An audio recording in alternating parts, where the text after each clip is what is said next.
আমার পার্শ্ববর্তী প্রায় ৩ কিলোমিটার উত্তরে দেওদিঘি নামে একটা হাট, যেটা সোমবারে, যার শিডিউল ভ্যালু ছিল ৩,১০,০০০ টাকা। সোমবারে হাট, সেই বাঁশ হাট এবং কাঁঠালের হাট, সিজনাল হাট।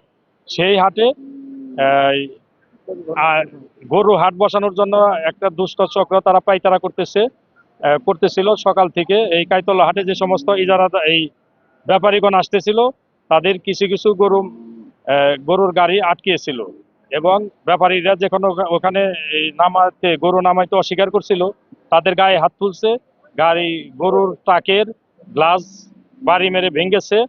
কিছু ব্যাপারী এসে জোর করে এসে তারপর আমাকে অভিযোগ জানাইছে।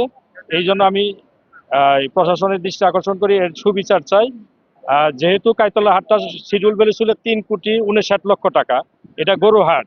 আর পাশাপাশি এই দেওদিঘির হাটটা হইলো সোমবারে হাট, এটা বাঁশের হাট, শুধু ৩,১০,০০০ টাকা শিডিউল মূল্য।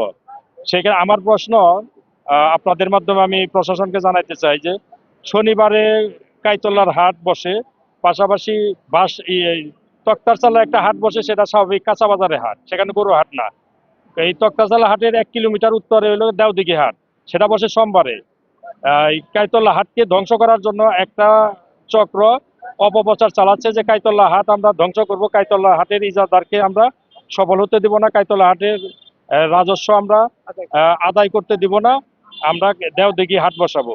আমার প্রশ্ন হলো, দেওদিঘি হাট যেহেতু বাঁশের হাট এবং সিজনাল আম কাঁঠালের হাট, ৩,১০,০০০ টাকা শিডিউল মূল্যের হাট, সেখানে কিভাবে গরুর হাট বসায়, কিভাবে শনিবারে একইবারে ৩ কিলোমিটার ডিস্টেন্সের মধ্যে কিভাবে এই গরু হাট বসায়, সেটা আমার বোধগম্য না। এটা আপনাদের মাধ্যমে প্রশাসনকে আবারও জানাইতে চাই।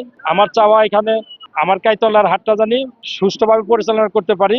পাশাপাশি যে দেওদিঘির হাট অন্যায়ভাবে, নিয়ম বহির্ভূতভাবে সোমবারে হাট শনিবার দিন দেখে, আমার এই কাইতলার হাটের সাথে সাংঘর্ষিকভাবে শনিবার দিন হাট ডেকে যেন আমার ক্ষতি না করে, আইন শৃঙ্খলা বাহিনী প্লাস প্রশাসন তাদের সহযোগিতা কামনা করছে আপনাদের মাধ্যমে।